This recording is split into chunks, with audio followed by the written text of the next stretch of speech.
세상을 살다 보면 정말 우리가 원하는 대로 되지 않는 데가 얼마나 많은지 알 수 없습니다. 공부한 것대로 적용을 시켜도 또 사회에 짧지만 경험을 가지고서 그 문제를 풀어보려고 해도 또 이 사람 저 사람 찾아봐도 해결되지 않는 일들이 참 많죠. 그런데 그런 상황 가운데에서 전혀 기대하지 않았던 일들이 종종 일어나긴 합니다. 늘 그런 건 아닙니다만 어른들하고 이야기를 하거나 또 연세 많으신 할머니 또 이렇게 선배들하고 이야기를 하다 보면 아니 저분이 저 생각을 어떻게 하셨지 싶을 정도의 그러한 아주 확실한 대답을 해줄 때가 있습니다. 그래서 우린 그것을 지혜라고 이야기하죠. 살아오신 그 수많은 기간 동안에 경험하신 많은 일들, 그리고 정말로 내색하지 않았지만 고통이나 혹은 여러 가지 환경들을 통해서 축적해온 그 지혜가 그분들에게 있다는 것을 알게 됩니다. 아니 초등학교도 안 나오셨고 글도 배우신 적이 없는데 어떻게 저런 생각을 하실까? 바로 지혜라고 우리는 이야기를 합니다. 우리는 늘 그렇게 생각을 해요. 계획을 세우면 모든 일들이 그 계획대로 되어갈 것이라는 가정하에 어떤 일들을 해 나갑니다. 그런데 그런 상황 가운데에서 사람들과의 관계 혹은 배신 또 우리가 기대치 않았던 날씨나 환경의 변화들 또 그것뿐 아니라 나 자신의 변화, 그래서 아픈다든가 또는 병이 든다든가 하는 이런 일들, 이런 모든 일들 때문에 우리가 계획한 일들 그것이 그대로 이루어져 가는 것 같지는 않습니다. 그렇게 인생을 살다 보면 그 어느 할머니의 지혜가 내게 큰 도움이 됐던 것처럼 우리들에게도 그러한 지혜들이 쌓이고 그 경험들이 쌓이고 그래서 누군가가 여러분에게 와서 이 일은 어떻게 하면 좋겠습니까? 라고 말할 때 그때에 지혜롭게 대답할 수 있는 그러한 상황들이 되는 것 같습니다. 그렇죠. 이러한 많은 시간들을 통해서 또 때로는 실패하고 때로는 성공하고 하는 이러한 일들을 통해서 우리는 인생의 지혜를 배워가게 되는 것 같습니다.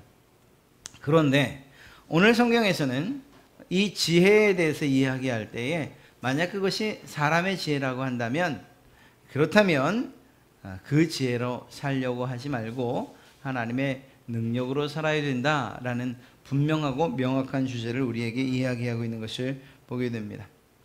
앞서 말씀드렸던 것처럼 많은 학식을 배웠던 혹은 또 경험했던 그들이 지혜를 가지고서 또 지식을 가지고서 인생의 모든 문제들을 해결해 가려고 그것을 무기 삼아 세상을 살아가려고 하지만 그것조차로도 안 되는 일들이 너무 많기 때문인 것입니다. 그런 면에서 우리의 지혜롭다라고 하는 이 부분의 한계와 그리고 우리의 지혜로움이 아니라 또 다른 지혜, 하늘로부터 오는 신령한 지혜를 가지고서 살아가는 것, 즉 하나님의 능력으로 살아가는 성도가 복이 있다는 사실을 우리가 믿어야 할 줄로 믿습니다. 그리고 또 아는 것뿐만 아니라 믿는 것뿐만 아니라 그렇게 하나님의 능력을 힘입어서 사는 여러분 되시기를 먼저 주님의 이름으로 축복합니다. 사도 바울은 제2차 선교여행 과정에서 고린도 교회를 개척하게 됩니다. 그리고 1년 6개월 동안 그 고린도 교회에서 정말 전심전력을 다해서 교회를 섬기고 그들을 가르치고 양육하는 것을 보게 되죠. 그리고 나서 바울은 다른 지역의 교회를 개척하기 위해서 고린도 교회를 떠나게 됩니다. 그런데 이렇게 떠난 뒤에 사실은 고린도 교회 안에 많은 문제들이 생기기를 시작하죠. 고린도는 항구 도시였습니다. 그러다 보니까 부가 축적되기에 쉬운 부자들이 많은 그러한 동네가 될 수밖에 없었습니다. 이런 부요함이 정말 좋은 방향으로 선한 방향으로 흘러가면 좋은데 어디 그렇습니까? 내 손 안에 돈이 생기면 때로는 기대하지 않았던 그리고 또 내 안에 있는 그러한 죄성과 욕심 때문에 오히려 나를 위해서 쓰게 되는 일들이 많죠. 그게 어떤 방향으로 이어졌는가 하면 성적인 문란함으로 이어지게 됩니다. 또 특히 항구 도시의 특징이 또 그런 점들이 없지 않아 있죠. 그런데다가 이 많은 무역이 이루어지는 중심지이다 보니까 그 무역하는 사람들을 통해서 들어오는 갖가지 우상들이 많았어요. 그리고 그 우상들을 대할 때도 불을 가져다 주는 그러한 우상들, 그런 신들을 섬기느라고 정신이 없었던 그러한 도시가 바로 고린도 교회였습니다. 이런 이런 도시에 교회가 있는 것 참 어려운 일이죠. 그런데 그뿐만이 아니라 고린도 교회 이 고린도 사람들에게는 자랑하는 그러한 학문이 있었는데 그것이 바로 철학과 수사학이었습니다. 이러한 학문을 배우는 학교도 있었고 그곳에서 공부하는 것을 매우 자랑스러워 했던 것이죠. 이러한 고린도 이 도시에 교회가 세워졌고 안타깝게도 도시의 이러한 성향들을 교회 안에서도 볼 수밖에 없었다는 거예요. 첫째는 이런 영향을 받아서 성적인 문란함이 고린도 교회 안에도 있었습니다. 사도 바울이 1년 6개월 함께 동역하고 그들을 세워갈 때에 없었던 문제가 생기기 시작했는데 성적인 문제, 또 물질 만능이라고 하는 이 물질이 최고다, 돈이 최고다라는 이러한 생각이 교회 안에도 들어와 있었습니다. 뿐만 아니라 철학과 수사학에 능통하고 또 그것에 지대한 관심을 보였던 사람들이 교회 안에서도 믿음, 사도 바울이 가르쳐줬던 그러한 모든 선한 영향력들을 다 잃어버리고 또 그것을 무시한 채 그래도 믿음보다 더 필요한 것이 있는데 그것이 바로 지식이다, 이렇게 지식을 자랑하는 이러한 풍조가 생기기 시작을 하죠. 쉽게 이야기하면 복음, 그리스도의 복음, 십자가의 복음보다 더 중요한 것들이 있다고 생각을 했던 것입니다. 그것에 만족하지 못하고 자신들의 지적 욕구를 충족시켜주고 그리고 십자가의 복음이라고 하는 그것보다 더 자신들을 매료시키는 이러한 것들에 빠져들기 시작을 했습니다. 그래서 거짓 교사들이 많았고요. 그러다 보니까 내가 좋아하는 사람들 그리고 내가 원하는 것을 얻을 수 있는 곳으로 서로 흩어지기 시작을 하게 됩니다. 그래서 같은 교회 안에서 나는 바울에게 배웠다, 바울파. 나는 아볼로에게 배웠다, 나는 베드로에게 배웠다. 이래서 각종 파들이 생기기 시작합니다. 그러다 보니까 너희는 그러냐? 나는 내가 진짜다. 그래서 나는 예수파다라고 이야기하는 이러한 상황까지도 벌어지게 되는 거죠. 거기다가 고린도 교회 안에 은사 문제도 있었고요.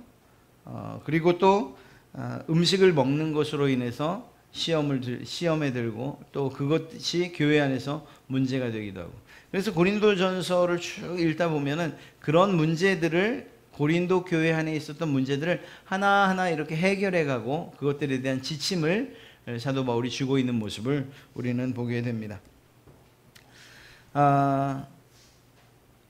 우리는 이러한 고린도 교회의 모습을 보면서 참 문란하기도 하고 이게 참 교회라고 이야기해야 되는가라는 이러한 생각을 하게 됩니다만, 그러나 사실은 오늘날 우리 교회도 돌이켜볼 때에 중요한 건 이거예요. 이 많은 문제들과 무엇이 지금 대비되어 있는가, 이 많은 것들을 사람의 지혜 혹은 능력, 그들의 그러한 힘이라고 이야기할 때에 사도 바울은 이러한 것들과 대비해서 무엇을 이야기하고 있는가, 바로 십자가의 능력을 이야기하고 있기 때문입니다.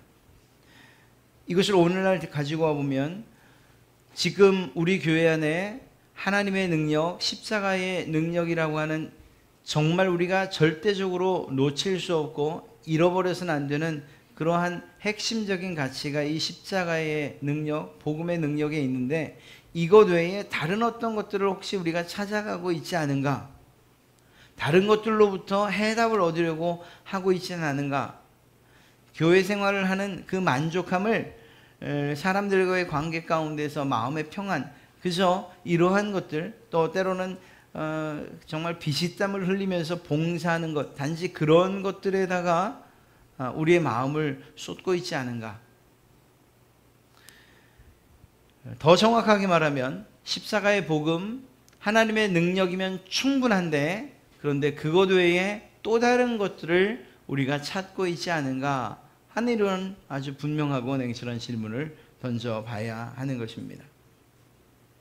부디 바라기는 오늘 말씀뿐만 아니라 또 성경이 우리에게 끊임없이 요구하고 촉구하는 바, 우리의 지혜, 우리의 능력, 그리고 우리가 가진 힘, 이 모든 것들을 다 십자가 아래 내려놓고 우리의 지혜로는 도저히 따라갈 수도 없는, 그래서 오늘 말씀대로 하면 하나님의 어리석음이 사람보다 지혜롭다라고 한, 하나님의 가장 어리석은 것, 그것이 혹여 있다 할 때에 그보다도 사람의 지혜는 더 못하다는 이러한 사도 바울의 고백이 우리에게도 있어서 우리의 것들을 내려놓고 정말 십자가의 능력과 하나님의 능력을 회복하시는 그러한 시간 되시기를 주님의 이름으로 축복합니다. 예수님 당시에 유대인들은 로마 군대에 대한, 그리고 또 자기 민족에 대한 그러한 소망과 희망을 가지고 살았던 사람들입니다. 이미 주권을 잊어버렸고요. 그리고 로마의 지배를 받고 있는 입장이었기 때문에 그들이 기다렸던 메시아는 매우 정치적인 메시아였던 게 틀림없습니다. 그런 면에서 예수님의 제자들도 예수님을 대할 때 어떻게 하면 예수님이 왕이 되시고 그 왕이 되셨을 때에 우리가 한자리 할 수 있을까라는 문제를 가지고서 다투기도 했고요. 이스라엘 백성들이 호산나 호산나를 외치면서 입성하시는 예수님을 그토록 환호하며 정말 환호하면서 맞이했던 이유도 이제 그분이 오시면 정치적으로 로마로부터의 해방을 가져올 것이라고 생각했기 때문입니다. 그런데 예수님께서 정말 입성을 하시고, 그리고 이제는 지금 그 정부를 뒤엎고 그래서 해방과 독립을 가져올 것으로 기대했었는데, 그런데 놀랍게도 예수님은 십자가에 못 박혀 죽으신 것입니다. 그렇기 때문에 이 이스라엘 백성들에게 있어서는 자신들의 그러한 지혜와 그리고 자신들이 계획했던 일들, 그리고 기대했던 일들이 한순간에 무너졌고, 그 무너지게 된 그 근본적인 이유가 바로 십자가의 죽음에 있다고 생각을 했습니다. 그런 면에서 그들은 예수님의 십자가의 그 사건을 완전한 실패라고 생각할 수밖에 없었던 것이죠. 특별히 십자가라고 하는 그러한 나무에 매달렸다는 이 사실만으로도 예수 그리스도는 죄인이다라는 이러한 사실, 이러한 구도로부터 벗어나올 수가 없었습니다. 많은 이스라엘 백성들, 그리고 기대했던 사람들이 결국은 그 십자가에 매달리는 예수님을 보고 충격과 그리고 실망할 수밖에 없었던 것이죠.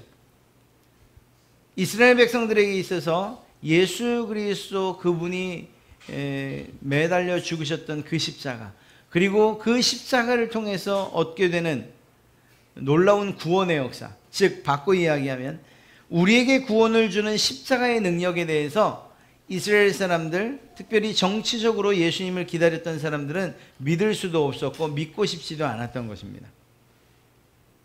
그런데 이 사도 바울이 어떤 사람입니까? 이스라엘 백성들 가운데 있어서는 정말 유능하고 그리고 또 지도자급에 있는 그러한 사람이라고 할 수 있는 이 사도 바울이 이 사실을 모를 바 없는데 그의 입에서 나오는 이야기들마다 무엇을 이야기하는가 하면 십자가를 이야기하고 있어요. 십자가. 고린도전서 1장 22절 25절 우리가 읽었던 말씀 가운데에도 무엇이라고 되어 있습니까? 유대인은 표적을 구하고 헬라인은 지혜를 찾으나 우리는 십자가에 못 박힌 그리스도를 전하니. 사도 바울이 늘 전하는 것이 십자가에 못 박힌 예수 그리스도, 십자가의 능력, 예수 그리스도의 죽으심을 이야기하는 거예요. 상식적으로 생각할 때 죽었다는 이 사실은 실패했다는 것과 다름없을 터인데, 그런데 그분의 죽으심을 이야기하고 그것으로부터 우리가 구원을 받았다고 이야기를 하고 있기 때문입니다. 우리나라에서 있었던 뿐만 아니라 또 외국도 마찬가지지만 이단들의 가장 큰 특징이 예수 그리스도의 실패를 이야기합니다. 그리고 십자가에서 죽으심을 그들은 실패라고 규정하고 있습니다. 그러나 우리는 알고 있어요. 예수님께서 죽기만 하신 것이 아니라 3일 뒤에 다시 살아나셨다는 사실을 우리는 분명히 믿고 있고, 그 사실을 볼 때에 예수 그리스도는 승리하신 분이시며, 또한 그 죽으심, 그 저주의 상징이라고 하는 그 십자가를 통해서만 우리가 구원받을 수 있다는 사실을 우리는 확실히 믿고 있습니다. 다른 어떤 사람들이 그것을 실패라고 이야기하고 그것이 마지막이라고 이야기를 해도 우리는 그것이 우리에게 영원한 생명을 주는 새로운 길이요, 그리고 그 길의 시작이 바로 십자가라는 사실을 우리는 믿습니다. 사랑하는 성도 여러분, 이러한 십자가의 능력을 우리가 믿어야 하지 않겠습니까? 이 사실을 믿을 때에 그 십자가의 능력을 우리가 힘입는다, 이렇게 이야기할 수 있습니다. 세상은 어떤 사람들이 다스리는가? 준비된 자가, 지혜로운 자가, 또 정말 빽 있고 줄 있는 사람이, 아니면 돈이라도 많으면, 이러한 사람들이 세상을 지배해가고 움직여가는 것처럼 그렇게 생각을 합니다. 그러나 정말 이 세상을 통치하시는 그분은 이러한 세상의 많은 도구들을 통해서 세상을 움직여 가시고 유지하시고 보존하시는 것이 아니고, 바로 그 하나님의, 우리는 감히 말할 수 없는 그 하나님의 지혜로 이 세상을 다스리고 계십니다. 지금도 그분의 지혜가 있기 때문에 이 세상이, 이 온 우주가 움직여 가면서도 조금의 부딪힘도 없는 것이고, 그리고 그 놀라운 지혜로 말미암아 유지되고 보존되는 것이죠. 세상을 움직일 만한 그러한 놀라운 지혜, 그리고 그것에 충분하고 오히려 넘치는 그 지혜가 바로 한 사람, 여러분을 구원하기 위해서 십자가로 집중되어졌다는 이 사실이 얼마나 감사한지 알 수가 없어요. 하나님께서 이러한 지혜를 정말 우리에게 작용시키지 않으셨더라면 예수 그리스도가 이 땅에 오시고 그분이 십자가에 못 박혀 죽으시고 부활하시고, 그리고 또한 그로 인하여 얻게 된 이 구원의 놀라운 도리를 성령님께서 우리에게 적용시켜주는 이러한 일들은 없었을 것입니다. 죄 지은 인간은 그 죄 가운데서 뒹굴다가 그 죄의 값으로 죽게 되고, 그 죄로 인해서 결국은 다시 살아난 이후에도 그 죄값을 치를 수밖에 없는, 그것이 우리의 죄 지은 인간들의 운명인데, 하나님의 놀라운 지혜가 이 모든 일들을 해결할 수 있는, 그래서 하나님의 택하신 자들을 구원하여 정말 영생에 이르게 하는 이 일을 이루셨다는 것이죠. 하나님께서 그 놀라운 구원의 사건을 계획하시고, 하나님의 계획하신 그 구원의 역사를 예수님께서 친히 이루시고, 그리고 주님은 올라가셨지만 그러나 다시금 오신 성령님께서 이 구원의 역사들을, 구원의 도리들을 여러분 각 사람 한 사람 한 사람 가운데서 믿어지게 하시고 이해되게 하시고, 그것을 우리의 능력으로 힘입어 살아갈 수 있도록 적용시켜 주시니, 이러한 놀라운 삼위일체 하나님의 역사가 어떻게 이루어질 수 있느냐, 그리고 이것이 어떻게 완전할 수 있느냐, 하나님의 지혜 가운데서 나오는 것이기 때문에 가능한 일이라고 이야기할 수 있는 것입니다. 그리고 그 중심에 바로 십자가가 있는 것이죠. 많은 사람들이 장식품처럼, 그리고 어떤 액세서리처럼 달고 다니는 십자가, 그것이 아니고 예수 그리스도의 보혈이 묻어 있고, 그리고 그 보혈이 흘러 우리에게 구원의 역사를 이루어 주신 그 십자가가 바로 우리의 믿음의 중심에 있다라는 것입니다. 예수님이 십자가에 달리셨으니 그분이 무능하신가? 아닙니다. 예수님이 그 십자가에 사람들의 손에 의해서 못 박혔으니 약하신 것인가? 결코 아니라는 것입니다. 미련해서도 아니고 능력이 없어서도 아닙니다. 예수님께서 그 십자가에 못 박히심은 그분의 뜻대로 하나님의 계획을 이루시고자 친히 직접 올라가신 그러한 십자가입니다. 누구를 위해서? 바로 나 한 사람을, 여러분 각자 한 사람 한 사람을 위해서 여러분을 구원해 주시고자, 여러분들에게 정말 하나님의 자녀되는 권세를 주시고자 그 십자가에 못 박히신 것이죠. 그런 면에서 볼 때 다른 사람들이 매달린 형틀로서의 십자가는 추악하고 또 때로는 저주스럽고 그리고 무능한 것이라고 이렇게 이야기할 수 있지만, 그러나 주님 지신 그 십자가, 그 십자가야말로 우리에게 가장 큰 능력의 십자가요, 죄와 사망의 권세를 깨뜨리는 그러한 십자가인 줄로 믿습니다. 이러한 십자가가 오늘날도 우리의 신앙의 삶의 중심에 있을 때 이러한 여러 가지 시험들과 또한 문제들, 그리고 우리를 위협하는 그렇게 달려드는 마귀의 권세들로부터 우리는 능히 이겨낼 줄로 믿습니다. 세상 사람들은 여전히 이 당시에 이야기하던 것처럼, 예수님이 십자가에 못 박히실 당시에 이야기했던 것처럼 십자가는 미련한 것이나 왜 십자가를 믿느냐,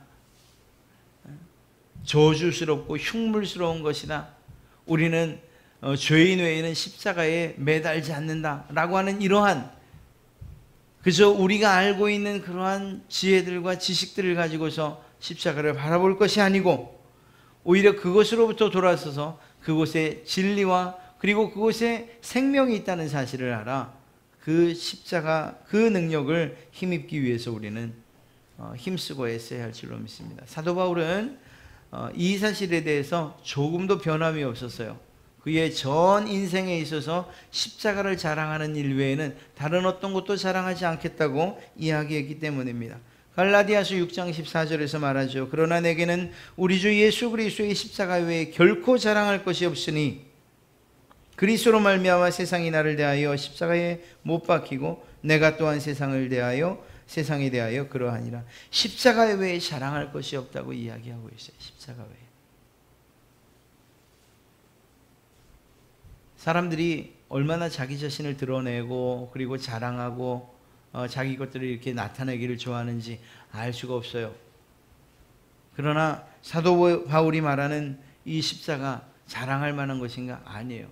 오히려 사도 바울의 그러한 면면을 살펴보면 십자가가 아니라 자랑할 것들이 너무 많아서 무엇부터 자랑해야 될지도 알지 못할 만큼 그러한 자였습니다. 그의 학벌이나 그가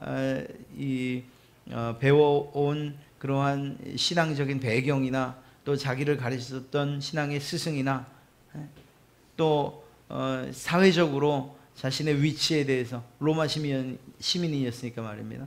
이러한 모든 것들, 자랑할 만한 것들이 굉장히 많았죠. 사실 그것들을 가지고서 자신을 대적하는 자들 앞에 섰으면 모두 이기고도 남을 법했어요. 실제로 자신이 로마인이라는 것을 내세워서 결국은 재판을 받기 위해서 로마까지 가게 되는, 호송을 받으면서 가게 되는 이런 상황에 놓이지 않습니까? 그가 가지고 있는 그의 커리어를 가지고서 고통이 아니라 오히려 편안함을 누릴 수 있는 상황이었다고요. 그가 당했던 모든 고통의 시작은 바로 이 십자가를 자랑하는 것으로부터 시작되었던 것입니다. 오늘날도 마찬가지 아니겠습니까? 십자가, 고난과 인내, 죽음, 헌신, 이러한 모든 것들은 사실 거부감을 일으키는 그러한 어떤 설교 제목들 가운데 하나예요.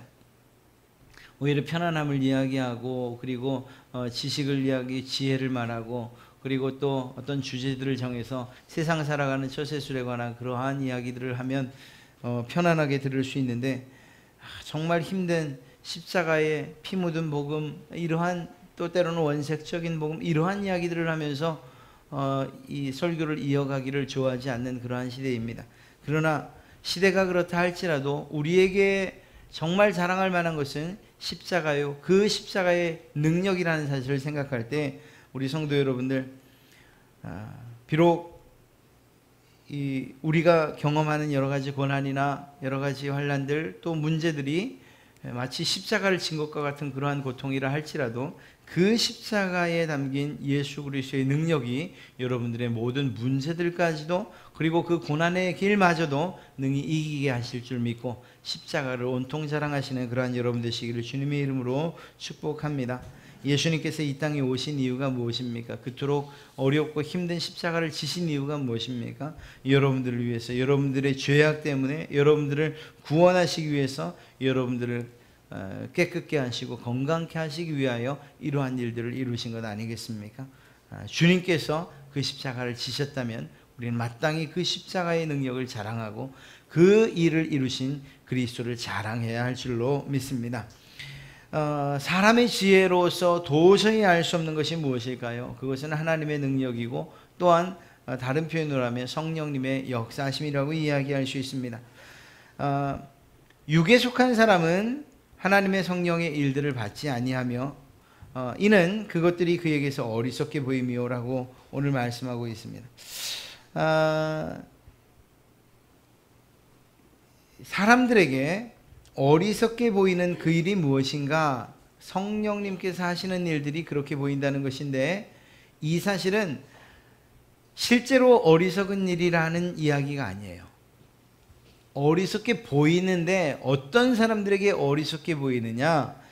육에 속한 사람들에게는 하나님의 일, 성령님의 일들이 어리석게 보인다라는 거예요. 이렇게 보여질 뿐이지 실제로 하나님의 놀라우신 일, 성령님의 능력은 여전히 어리석지도 않고 온전하고 완전하신 능력인 줄로 믿습니다. 이 이야기가 도대체 무엇을 이야기하는가? 만약에 우리가 믿는다고 하지만 여전히 육에 속한 사람이라고 한다면, 그래서 그저 육신의 일 생각하고 먹고 마시는 일 생각하고, 그리고 어떻게 쓸까, 어떻게 내 것을 만들까, 어떻게 쌓을까, 이러한 것들만 생각한다면, 그렇다면 우리가 정말 잘못할 수 있는 일 한 가지가 무엇인가? 성령님께서 이루시는 일들, 이것들에 대해서 참으로 어리석게 보는 이러한 안타까운 결과를 낳을 수 있다는 거예요. 육신의 그러한, 육계에 속한 그러한 마음을 가지고서 그러한 상태에서 성령님이 하시는 일을 보면 그것이 어리석게 보이기 때문이라는 거죠. 다시 말씀드리지만 성령님의 일이 어리석다는 일이 아니에요.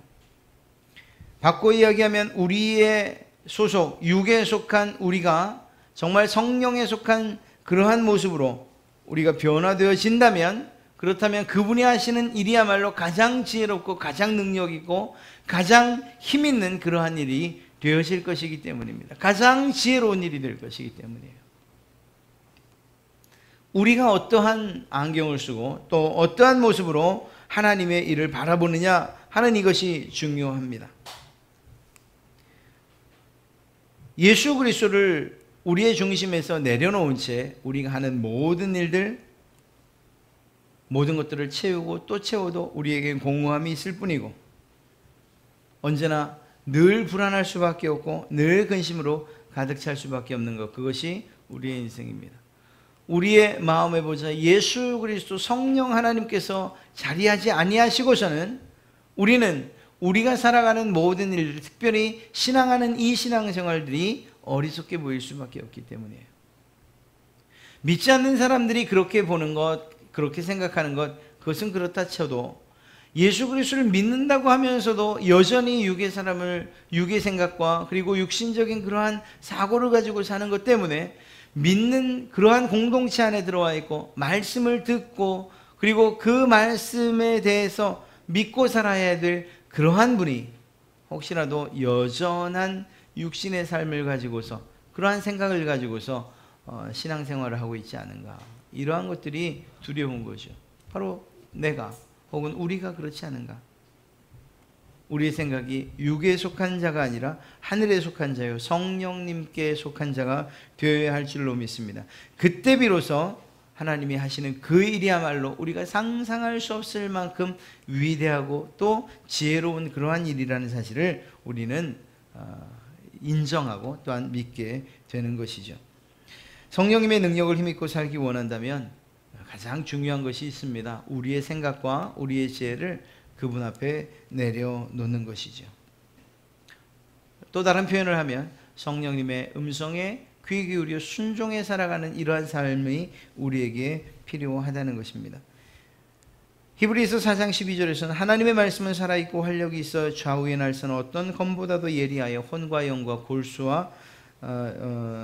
영과 및 관절과 골수를 찔러 쪼개기까지 하며 또 마음의 생각과 뜻을 감찰한다, 이렇게 이야기하고 있습니다. 하나님의 말씀이 그렇다는 것이죠. 하나님의 말씀, 성령님의 뜻, 그 뜻대로 살아가는 이것이야말로 우리가 이 세상을 지혜롭게 살아가는 유일한 방법이라는 사실을 성경은 우리에게 이야기해 주고 있습니다. 하나님의 말씀이 우리의 마음 가운데 뿌리가 내려져서 그 말씀대로 사는 것, 즉 다시 말해서 성령님의 능력을 힘입고 산다는 것, 그것은 정말 어떤 신비적인 체험도 아니고 또 그리고 어떤 정해지고 특별한 사람들만 경험할 수 있는 그러한 일들이 아니고 하나님의 말씀을 깊이 정말 하나님의 말씀을 받아 읽는 그러한 분들에게 임하는 놀라운 역사라는 거예요. 그리고 그 말씀이 기준이 돼서 내 생각과 내 계획을 내려놓을 수 있는 사람, 그를 바로 성령님의 사로잡힌 혹은 성령의 사람이요 정말 하나님의 사람이라고 그렇게 이야기할 수 있는 것이죠.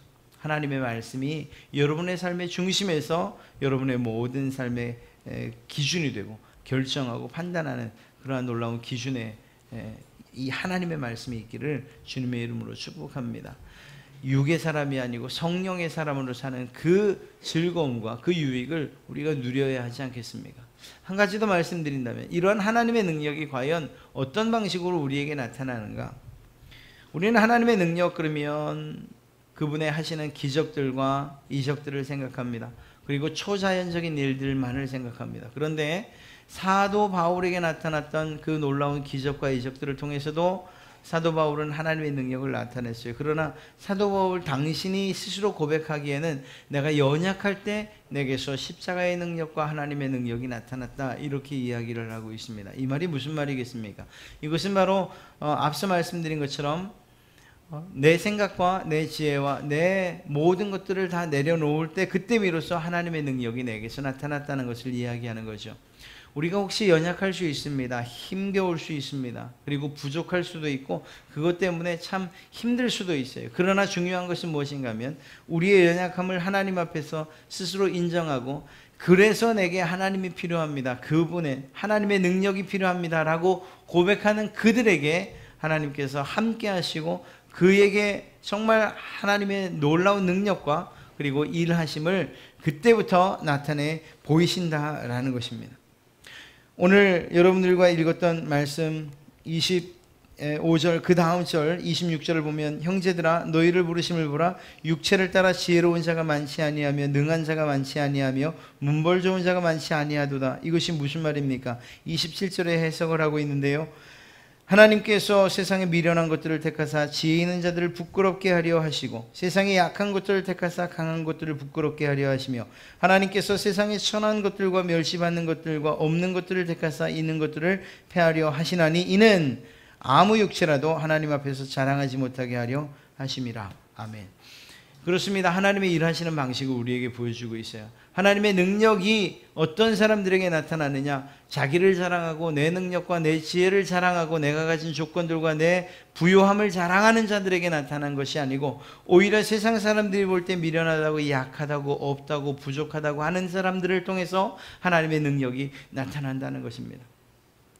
그런 면에서 우리가 하나님의 능력을 기대한다면 정말 사도 바울이 말하고 있는 것처럼 이러한 자리로 우리 스스로 들어가야 되는 거죠. 우리가 지혜롭다고 생각했던 것들을 내려놓고 그리고 우리에게 힘이라고 생각했던 것들을 주님 앞에 내려놓는 이러한 작업들이 필요하다는 것입니다. 하나님께서 약한 자들을 들어서 강하게 하신다, 또 강한 자들을 부끄럽게 하신다는 이 사실이 우리를 향한 말씀이라고 한다면 내게 정말 내가 자랑하는 강한 것들이 무엇인가를 살피는 이러한 지혜가 필요하죠. 그리고 그것들을 내려놓아야 되는 거예요. 그리고 예수 그리스도의 그 놀라우심 그리고 그 강하심으로 그 십자가의 능력으로 우리가 덧입는 일들이 있어야 될 것이라는 것입니다. 육체적으로 보면 지혜롭다 할 만한 사람들이 많지 않다는 거예요. 고린도 교회에. 또 가문적으로 볼 때도 그렇고 세상적으로 또 학문적으로 볼 때도 그렇다는 거예요. 그러나 그러한 사람들을 택하신 그 하나님의 능력을 우리가 의지한다면 그들을 통해서 이 일들을 이루시고 그들을 통해서 역사를 이루실 그 하나님의 일하심조차도 우리가 믿어야 하지 않겠습니까? 만약에 우리가 어떠한 일들을 이루고 싶어 한다면, 하나님의 손에 들린 도구가 되고 싶다면 우리가 먼저 비워지는 일들이 필요하다는 거예요. 우리의 연약함을 인정하는 것. 사실 세상을 살면서 이 일이 가장 어려운 일 아니겠어요? 정말 어려운 일이에요. 왜냐하면 세상은 네가 가진 능력이 무엇이야? 한번 이야기해봐. 네가 잘하는 일이 뭐야? 라고 우리에게 계속해서 묻기 때문이에요. 그리고 우리 스스로를 정말 나타내 보이길 원해요. 그러나 주님께서 일하시는 방식은 네가 잘하는 일이 뭐야가 아니고, 그것이 있다면 그것을 내려놓는 것으로부터 우리 가운데 역사하기를, 하나님의 역사를 시작해 가신다는 것이죠. 우리의 연약함, 그것은 오히려 하나님의 능력을 나타내는 그러한 훌륭한 그러한 길이, 또한 그러한 도구가 될 줄로 믿습니다. 이 말은 무슨 말인가요? 여러분들이 가지고 있는 연약함이나 부족함 때문에 낙심하거나 슬퍼하지 말라는 거예요. 내 삶이 왜 매일 이런가, 또 정말 이렇게 수고하고 이렇게 노력하는데 왜 이 모양 이 꼴인가, 이러한 이야기 하지 말라는 거예요. 다른 사람들은 다 건강한데 우리 아이들은 왜 이렇게 약하냐, 이렇게 말하지 말라는 거예요. 공부, 정말 학업이든 혹은 건강이든 세상에서 물질이든 어떤 지위이든 명예든 모든 것, 세상이 정말 힘이라고 여겨지는 모든 것들이 혹여 우리에게 없다 해도 그것 때문에 낙심하지 마시라는 거예요. 오히려 그렇기 때문에 드디어 하나님이 내 안에서 일하시겠군요 라는 이러한 기대와 이러한 믿음을 가지고 하나님 앞에 나가시라는 것입니다. 사도 바울은 하나님의 능력을 힘입기 위해서 자기가 가지고 있던 모든 것들을 다 내려놓았잖아요. 그리고 그것들을 배설물처럼 여겼다라고 이야기하고 있어요. 이러한 일들이 우리에게도 필요한 것입니다. 그때 비로소 하나님의 놀라우신 능력이 여러분들에게 나타나는 거예요. 사도 바울은 무엇이라고 말합니까? 나의 이러한 여러 약한 것들을 내가 자랑하리니 이는 그리스도의 능력이 내게 머물게 하려 함이라. 자기가 가졌던 것들을 다 잃어버리고 다 내려놓고, 그래서 이제는 내가 약하게 됐습니다. 하나님, 이 말은 무슨 말입니까? 이제 하나님의 능력을 내게 나타내 보이십시오. 이러한 요청과도 같은 것이죠. 사도 바울이 이러한 일들을 통해서 하나님의 놀라운 역사를 이루었다면 오늘날 우리가 해야 될 일들이 무엇이겠어요? 여러분의 가정의 어떠한 계획들이나 혹은 또 교회적으로 부서별로 어떠한 준비하고 있는 일들, 또 이루고자 하는 일들이 있습니까? 이것들을 위해서 밤새는 일들도 중요하고 철저하게 준비하는 일들도 중요해요. 그러나 그보다 더 중요한 것은 내가 수고하고 노력하고 내 계획과 내 지혜와 내 지식, 그리고 또 많은 사람들의 도움, 이보다 더 필요한 것은 하나님 그분이십니다 라고 이야기해요. 하나님의 능력이 필요합니다 라고 고백하는 이것이 우리에게 필요할 줄로 믿습니다. 사도 바울에게 있었던 연약함, 그것은 그의 육체적인 질병일 수 있어요. 그러나 그것들을 하나님께서 치료하지 않으셨다고 사도 바울은 자기의 입으로 고백하죠. 이유가 뭘까요? 그 약함이 가시가 되고, 그래서 그 가시가 교만해지려고 할 때마다 그 가시가 자기를 찌르고, 또 내 힘과 내 능력이 나올 때마다 그 가시가 나를 찔러서 결국은 내가 아무것도 아니라는 사실들을 내 스스로 고백하고, 그럴 때마다 하나님의 능력을 힘입기 위해서 기도하는 이 일들을 내가 해나가겠습니다 라고 하는 사도 바울의 뜻이지 않습니까?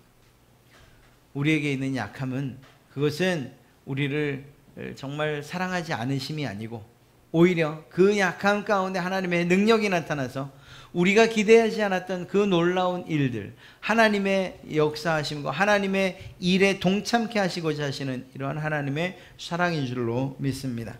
우리의 영육간의 상처를 통해서 하나님의 치유가, 그리고 또한 우리가 배우지 못한 그러한 아픔들이나 이러한 것들을 통해서 오히려 하나님의 지혜가 임한다는 사실, 우리의 가난을 통해서 우리가 정말 힘들어하게 두시는 것이 아니고 하나님의 능력이 나타나 하나님의 방식대로 우리를 살아가게 하시는 이러한 놀라운 일들을 우리가 경험해야 하지 않겠습니까? 하나님께서 약한 자를 들어 강하게, 부족하고 미련한 자들을 들어서 지혜롭다고 말하는 자들을 심판하시는 이러한 일들, 그것이 하나님의 일하심과 역사의 방법이라는 것입니다.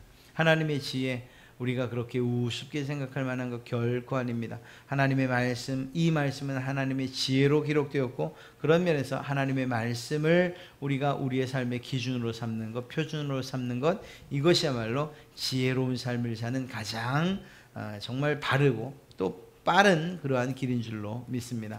하나님의 능력이 여러분의 삶 가운데 나타나길 원하십니까? 그렇다면 우리의 자랑, 우리의 능력, 우리의 그 모든 힘, 이 모든 것들을 다 십자가 앞에 내려놓으시고 온전히 하나님만 의지하시기를 주님의 이름으로 축복합니다. 다음 한 주간을 살아가실 때도 여러분의 계획이나 여러분의 생각 그리고 또 그것 때문에 골머리 썩고 정말 고민하고 그렇게 살아가는 것이 아니고 하나님을 의지해서 그 하나님의 능력을 힘입어서 살아가는, 그래서 오히려 위로부터 오는 평안을 마음으로부터 누리면서 살아가는 그러한 여러분 되시기를 주님의 이름으로 축복합니다.